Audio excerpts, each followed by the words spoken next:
Gun control is a hotly debated topic in our country, and rightly so for those that have been harmed at the hands of somebody committing a violent crime with a gun. Gun control is simply an ineffective manner in which to control gun crime. It leaves ordinary citizens defenseless against criminals that would commit a crime with a gun.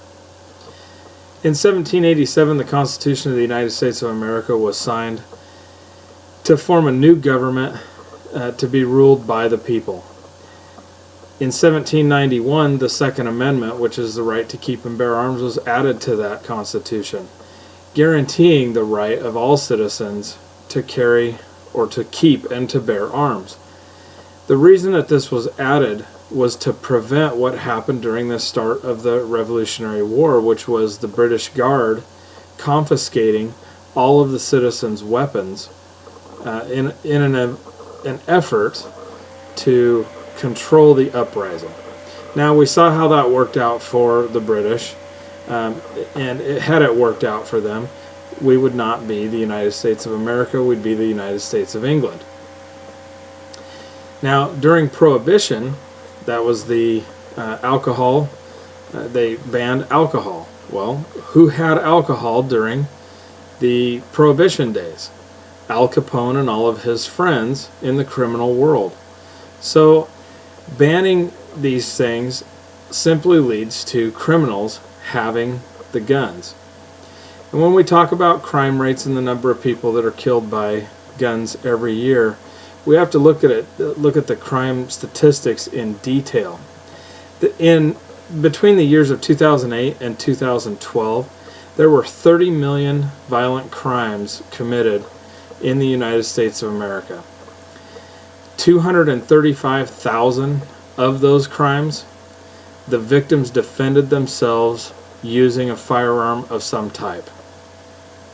Of the 30 million violent crimes committed between those years, 43,500 of them were homicides. 42,419 of those were committed by criminals. They were not committed by ordinary law-abiding citizens. Now, yes, there was 1,108 of those homicides that were committed by law-abiding citizens and were ruled justifiable or self-defense homicides. So out of 235,000 incidents where law-abiding citizens were faced with an assailant, only 1,100 of them resulted in justifiable homicide. In 1992, we saw a sharp decline in the crime rates across the country, a 49% decrease. 49% decrease since 1992, and consequently we have seen almost a 100% increase in the number of people that own guns. Some people will argue that the mass shootings that have taken place would have been prevented with tighter gun control laws.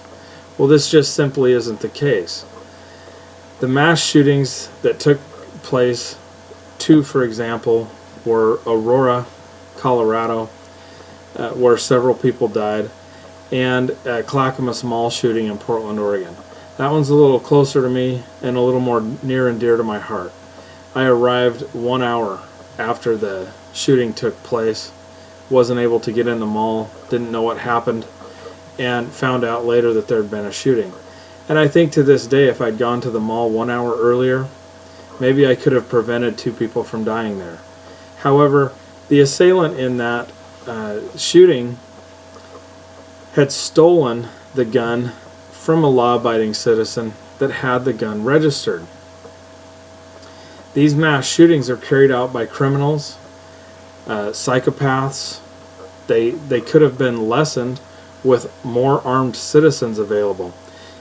In case in point, in the Clackamas shooting, one gentleman had the shooter in his sights, but was afraid that somebody was going to pass in front of him as people were running everywhere, and he did not take the shot to stop the violence at that moment. Gun control simply would not stop these people. If they want guns, they're going to get guns no matter what they do. Another case in point, California has some of the tightest gun laws in the country. However, California also has twice the national average of homicides committed by gun. Gun control is not an effective method. It leads to of gun control. Excuse me.